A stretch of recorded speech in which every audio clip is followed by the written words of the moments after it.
বঙ্গোপসাগরে নিম্নচাপের দরুন পশ্চিমবঙ্গের দক্ষিণবঙ্গে প্রবল বৃষ্টিপাত শুরু হয়েছে বিভিন্ন জেলায়। কলকাতা সহ বিভিন্ন জেলায় প্রবল বৃষ্টির কারণে বিভিন্ন জায়গায় জলমগ্ন হতে দেখা যায়। প্রবল বৃষ্টিতে দুপুরের পর থেকে জনজীবন ব্যাহত হবার উপক্রম হতে চলেছে। বৃষ্টিপাতের প্রকোপ বাড়ছে ব্যারাকপুরেও।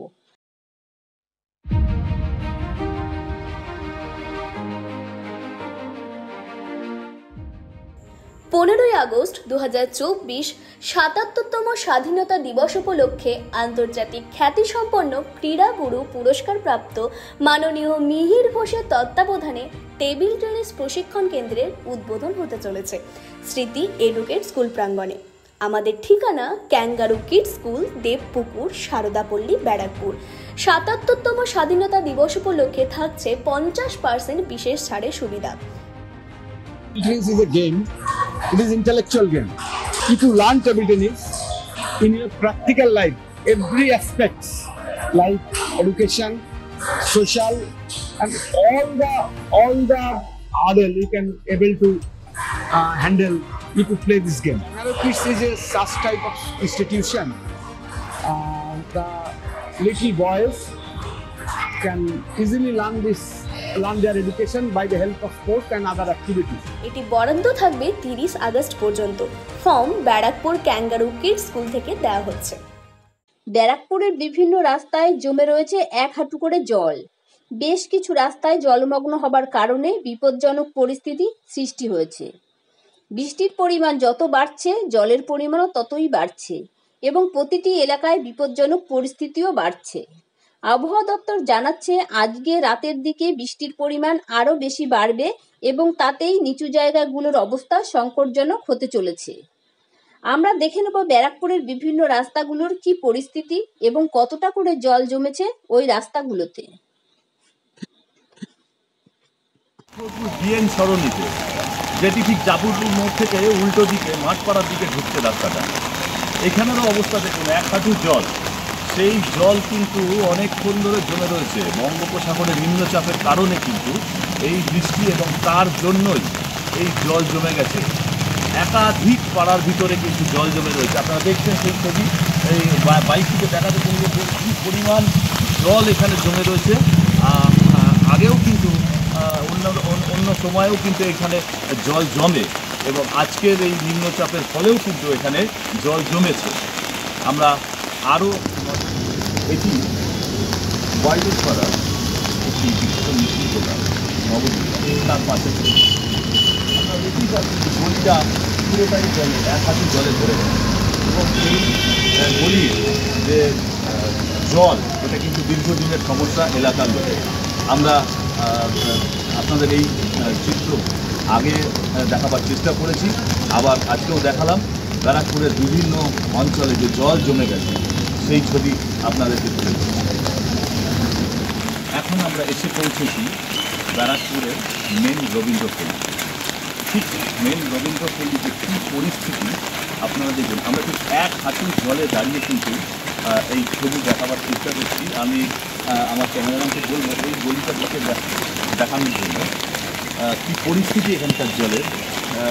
আমি পরের ভিউটা দেখাতে বলবো। সোজা যত দূর চোখ যাচ্ছে তত দূরই কিন্তু আমরা জল দেখতে পাচ্ছি এবং সেই জল প্রায় 1 হাঁটুর কাছাকাছি। এবং আমি ক্যামেরা পার্সনকে পেছন দিকটা দেখাতে বলবো। পেছন দিকটা এই গলিতে দাঁড়িয়েছে।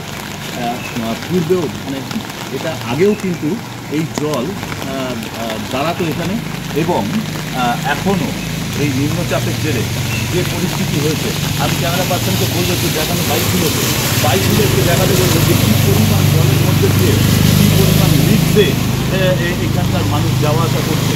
কোথায় ট্রেন, কোথায় গর্ত, কিচ্ছু কিন্তু বোঝা যাচ্ছে না। আমরা রীতিমতো জলেতে হিমশিম খাচ্ছি। আমরা দেখাবো ব্যারাকপুরের আরও যে সমস্ত জায়গাগুলো জল জমে আছে সেই সব চিত্রগুলো আপনাদের দেখানোর চেষ্টা করব। আমরা ইতিমধ্যেই দেখেছি বঙ্গোপসাগরে নিম্নচাপ ঘনীভূত হয়েছে এবং তারই জেরে দক্ষিণবঙ্গে কিন্তু প্রবল বৃষ্টিপাত শুরু হয়েছে এবং সেই বৃষ্টিপাত কিন্তু ব্যারাকপুর থেকেও বাদ যায়নি। ব্যারাকপুরেও কিন্তু প্রচুর পরিমাণে বৃষ্টিপাত হচ্ছে।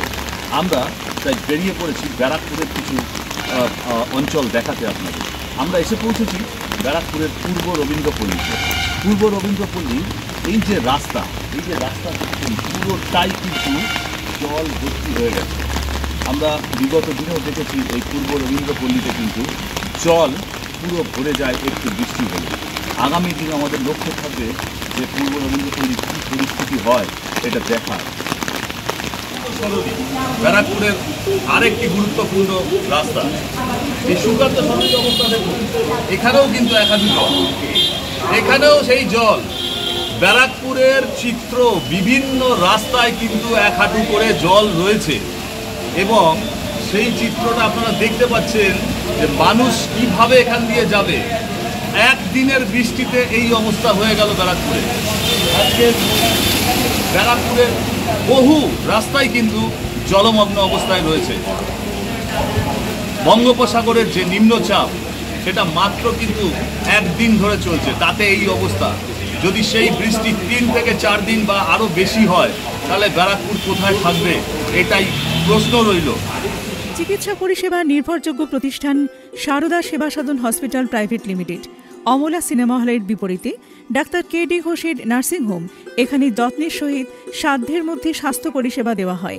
এখানকার অত্যাধুনিক ফেসিলিটিগুলির মধ্যে হল ICCU, AC sharing cabin, AC cabin, NICU, maternity, paediatric, ventilator facility, modular OT, orthopaedic surgery, any type of surgery, obstetrics and gynecology, 24 hours ambulance facility, general medicine, pathology, physiotherapy, PFT, ECG, EEG, Holter monitoring।